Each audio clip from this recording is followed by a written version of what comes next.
¿Cómo están, queridos adultos mayores? Espero que bien, espero que sigan cuidando y no hayan caído en ninguna enfermedad. Vamos a pedirle a Dios que nos siga sosteniendo y sobre todo para seguir dando testimonio. La vez pasada hablábamos de este personaje que es Judith. Ahora hablemos de otro personaje. Ya hablamos de Zacarías, ya hablamos de algunos otros personajes, de Esther, etc. Ahora vamos a hablar de Job. Job, ya sabemos y lo conocemos por este hombre que fue probado en la fe, sin embargo, permaneció también ahí en la fe. Voy a leer la última parte del libro de Job y de ahí vamos a despegarnos para ver qué enseñanza nos trae a nosotros los adultos mayores. Job respondió a Yahvé: me doy cuenta que todo lo puedes, que eres capaz de cualquier proyecto. Dijiste: ¿quién es este que vela mis designios con razones carentes de sentidos? Si hablé sin pensar de maravillas que me superan y que ignoro, escucha y déjame hablar. Te voy a preguntar y tú me instruirás. Solo de oídas te conocía, pero ahora te han visto mis ojos. Por eso me retracto y me arrepiento, echado en el polvo y la ceniza. Recordemos rápidamente nada más la historia de Job. Recordemos aquella conversación simpática entre Dios y el diablo, donde le dice que habría que poner a prueba a Job, porque en las cosas buenas todos vamos a ser fieles, más o menos así le dice, y que cuando le fallen las cosas es entonces cuando van a ver realmente quién es quién, y entonces empieza la prueba de Job, quitándole desde sus cosas, sus pertenencias, hasta sus hijos y terminando al último con su propia salud. Todo lo quita hasta terminar con su salud. Es ahí en la salud donde algunos de sus amigos quieren justificar a Dios o quieren justificar esta prueba y empiezan a decir que el culpable es él y empiezan a achacarle a Job que él es el culpable de lo que le está padeciendo. Job es cuando se revela y es cuando le empieza a decir al Señor, pues, ¿qué está pasando? ¿No? Si estuvo siempre ahí dispuesto. Y es cuando viene la respuesta del Señor, diciéndole simplemente: abandónate, no conoces lo que sucede en mi mente, lo que sucede en mis proyectos. Y es entonces cuando Job le responde ya con este texto que acabamos de oír. Dios responde siempre al final de una forma muy sorprendente. En este pasaje conclusivo del libro, nosotros recordamos la historia de Job, que pierde todo en la vida, pierde la riqueza, pierde la familia, pierde a los hijos, pierde la salud y ahí se queda, herido, en diálogo con 3 amigos, y después se integra un cuarto que vienen a saludarlo. Esta es la historia, y en este pasaje que hoy vemos es más bien la conclusión, cómo actúa Dios detrás del silencio. Dios que no está de acuerdo con los amigos cuando los amigos van y quieren darle una explicación, y que fíjense que es una explicación que nosotros damos constantemente. ¿Cuál es esa explicación? Las cosas son por algo y que están pasando porque algo hiciste malo, algo tienes que cambiar. Y es un recurso que utilizamos mucho también nosotros los sacerdotes, ¿no? Que decimos: algo tienes que cambiar, por eso el Señor te está tratando de esta manera. Y nos quedamos con esa religiosidad moralista, esa religiosidad de preceptos, esa religiosidad que nos da un poco de presunción y nos lleva al fariseísmo y a la hipocresía, a juzgar al otro aun cuando no sabemos, aun cuando no reconocemos que hayan cometido algún acto muy desagradable. Sin embargo, somos capaces de señalar y a veces hasta de hacer que los pobres que en ese momento están sufriendo se sientan de víctimas a victimarios y empiecen a buscar la justificación de por qué les está yendo así. Y a veces llegan hasta encontrar motivos o se inventan motivos con tal de sentirse culpables o justificar esa cosa que están viviendo. Sin embargo, vean ustedes cómo el Señor le permite a Job que reclame. que él también pueda decir, no estoy de acuerdo en que yo tenga la culpa, no estoy de acuerdo en que yo tenga que cargar con todo el peso de los pecados de mis generaciones anteriores. Y viene ese grito. Vean ustedes cómo muchas veces tenemos que pasar una prueba, si quieren de llamarlo, de este tipo, a veces un problema, alguna enfermedad, a veces la pérdida de un ser querido, para volvernos radicalmente a Dios. Esto es lo que pasa con Job. Job, después de esto, empieza a decir, te conocía de oídas, pero ahora ya sé quién eres, ya sé a quién me dirijo, y lo ve claramente. No siempre sucede eso y ustedes lo saben. A veces tenemos una experiencia negativa y nos volvemos en contra de Dios y empezamos a reclamarle por todas aquellas cosas malas que hemos vivido. Y en este caso, ¿no? Job, aun cuando está sufriendo, aun cuando se ve maltratado, vuelve los ojos hacia Dios y alcanza a descubrir, yo sé que mi Redentor está vivo. Yo sé que mi Redentor está conmigo. Yo sé que mi Redentor vive y entonces estará siempre conmigo. Es algo bellísimo que tenemos que tener cada uno de nosotros. Mi Dios vendrá y me hará justicia. Es la fe sencilla en la resurrección de Dios. La fe sencilla en Jesucristo, la fe sencilla que el Señor siempre nos espera y vendrá. Una de las cosas que yo predico, a veces no lo vivo tan bien, se los confieso, es eso. La alegría plena es permanecer en el amor de Dios. ¿Y cómo se consigue esa alegría plena? Cuando confiamos plenamente en que las cosas que me suceden hoy, me sucederán mañana y me sucederán pasado, es porque el Señor está ahí y me está mostrando el amor. Y tengo que verlos desde esa perspectiva del amor. ¿Cómo tendríamos que responder? Como responde Job al principio. El Señor me lo dio, el Señor me lo quitó. No es otra cosa sino decirle, el Señor está conmigo, el Señor me ama, y yo le vuelvo a decir, te amo. Esa es la respuesta, es el diálogo que tendríamos que aprender en medio de las dificultades. La parábola del libro de Job representa de forma dramática y ejemplar lo que en la vida sucede realmente. Es decir, que sobre una persona, sobre una familia, sobre un pueblo se abaten pruebas demasiado pesadas. Pruebas a veces que consideramos desproporcionadas respecto a nuestra propia fragilidad y debilidad. Es mucho ese texto, ese dicho que constantemente escuchamos. Dios no nos da pruebas que superen nuestras fuerzas, algo así, por ahí va. Entonces, sin embargo, hay veces que sí pensamos que nos está lloviendo sobre mojado y nos sentimos abrumados y nos sentimos tristes y parece que a un mal se suma otro mal y etcétera. Seguramente lo han vivido y creemos que estamos siendo tratados injustamente. Muchas personas hemos vivido así.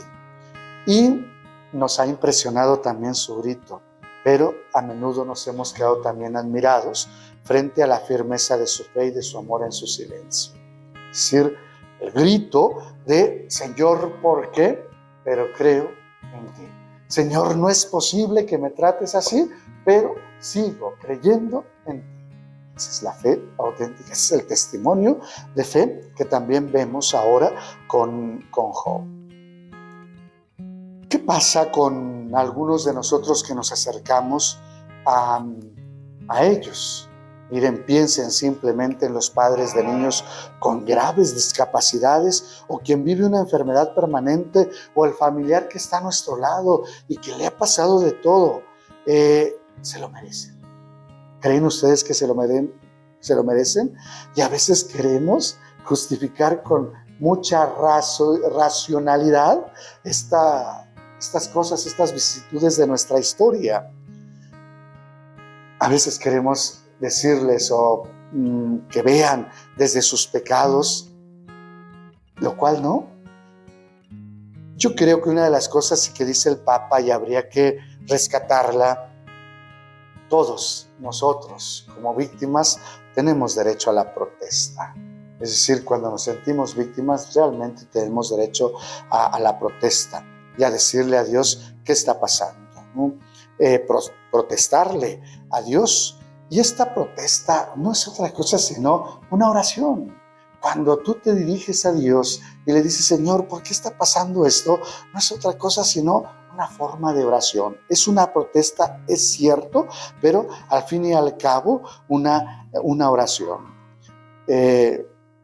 La protesta, cuando los niños protestan contra los padres, es una forma de llamar su atención y pedir que los cuiden. ¿Por qué nosotros no pensamos también esto? Si tienes en el corazón alguna llaga, algún dolor y quieres protestar, pues protesta contra de Dios. Dios te escucha, Dios es Padre, Dios no se asusta de nuestra oración de protesta. Alguna vez platicaba con alguno de mis familiares y le decía esto: ¿por qué no atreverse a decirle también ahí frente al Santísimo? Oye, no es justo lo que me está pasando. Oye, no creo que esté bien lo que se me está pasando. Y ser libres en nuestra oración, ser libres en hablarle al Padre Dios como le habla uno al papá cuando le dice, no es justo lo que haces porque yo he hecho esto, esto y esto. Vamos, es normal y lo podemos hacer. Como somos de repente, y más nosotros los adultos mayores, encarcelamos nuestra oración. ¿Y qué hacemos? Nada más tenemos que decir esto: el Padre Nuestro y cosas muy bonitas para Dios. Apenas les ponía el ejemplo o el ejercicio a mis adultos mayores y les decía, a ver, ¿cómo le dirían? Y les ponía una imagen de un borrachito. ¿Cómo le dirían a este? Pues es un señor que toma mucho. Yo le diría que piense y que deje de tomar. Yo lo que les decía es cómo lo mencionan allá en la calle, ¿no? Y no se atrevían a decirle, pues es un borracho, es un enfermo, es una persona que no tiene remedio, que es así como los tratamos. Y no estoy diciendo palabras altisonantes, pero ¿cuántos de nosotros escuchamos ese pi borracho? Ese pi cochino, ese pi, tantas cosas que decimos sobre ellos. Oigan, a veces nosotros también nos reducimos o queremos aquí adentro hacer nuestra oración muy santamente. Entonces jamás pensar que le voy a reclamar a Dios. Y yo les digo, ¿por qué no le hablas como un hijo le habla a su padre?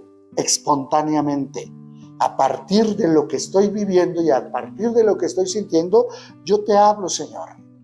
Tenlo por seguro que el Padre no es un Padre vengativo y que te dice, sí, esto, pues te voy a dar más. No, escucha el grito desde tu corazón, que tiene que ser un grito sincero.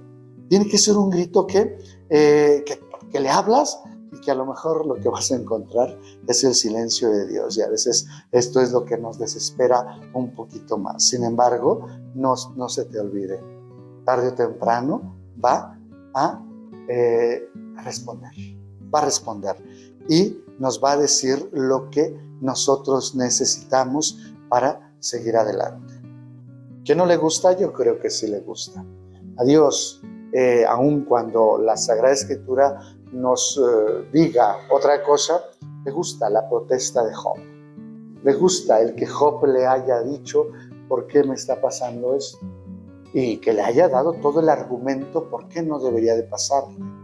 Y enseguida viene Dios para decirle con cuánto amor lo miró, al grado de confiar plenamente en que Él le iba a ser fiel en medio de la prueba. Una prueba que no puso Dios, si ustedes se dan cuenta, sino que quien las propuso fue el demonio, como siempre lo ha hecho, al fin y al cabo. Recuerden ustedes que Jesús en las tentaciones también experimentó esa tentación de acuerdo a lo que el demonio creía que debería de poner, no lo que Dios le ponía, sino que el demonio le ponía esas pruebas. Así es como emerge ese grito, ese llamado a Dios, pidiendo una justicia suprema. Los hombres me pueden hacer pedazos, pero hay alguien que no se va a quedar callado. Y es entonces que Job grita a Dios para que venga y le haga justicia. ¿Qué termina diciendo Job en esta experiencia mística que tendríamos que anhelar cada uno de nosotros? Yo te conocía de oídas, efectivamente. Fíjense, si Job hizo tantas cosas de oídas, ¿qué no hará ahora que lo conoce? Ahora que sabe lo que es. Dios siempre está con nosotros, aún en su silencio. En el primer momento del drama de Job hay silencio, pero Dios no va a rehuir a la confrontación, pero al principio deja a Job en el desahogo de su protesta y Dios escucha. Quizá a veces deberíamos aprender de Dios ese respeto y esa ternura.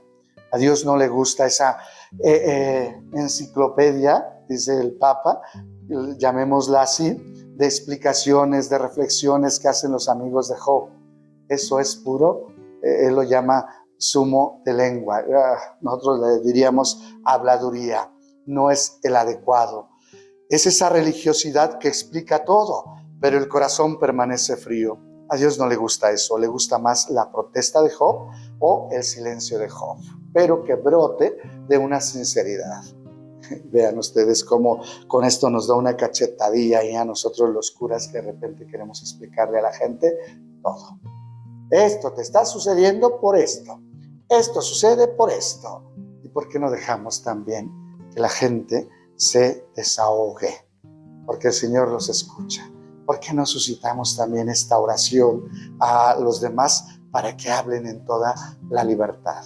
Y esto es lo que yo los invito a ustedes. ¿Por qué no? Aun cuando veamos que la hija se fue, que el hijo ya no viene a verme, ¿por qué no también le decimos al Señor, ¿por qué? ¿Qué ha pasado? Háblale en toda esa libertad, sin temor a que pueda haber alguna represalia. Jamás lo va a haber.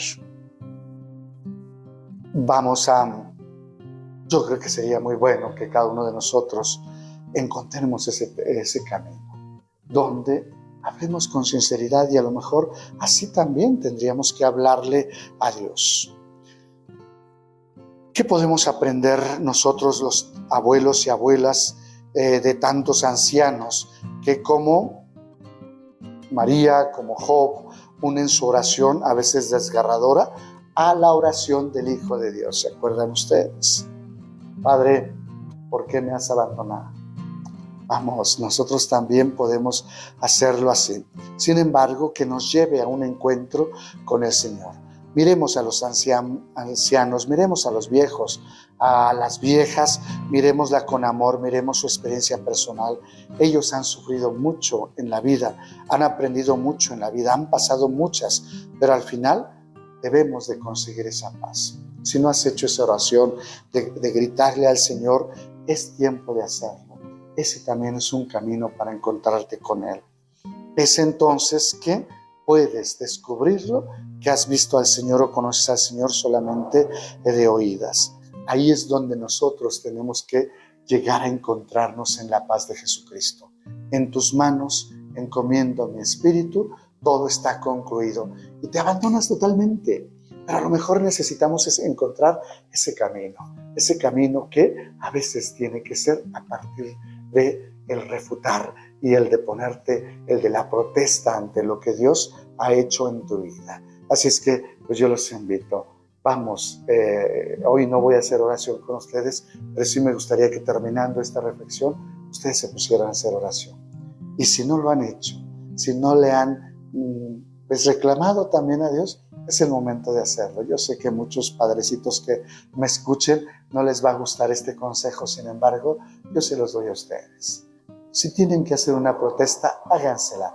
Háblenle así a Dios, pero dejen que del corazón emane esta oración al grado que terminen ustedes desvaneciéndose ante el Señor y diciéndole, te conocía de oídas, ahora sí te conozco, porque he platicado contigo como platica el Hijo con su Padre. Pónganse a hacer oración.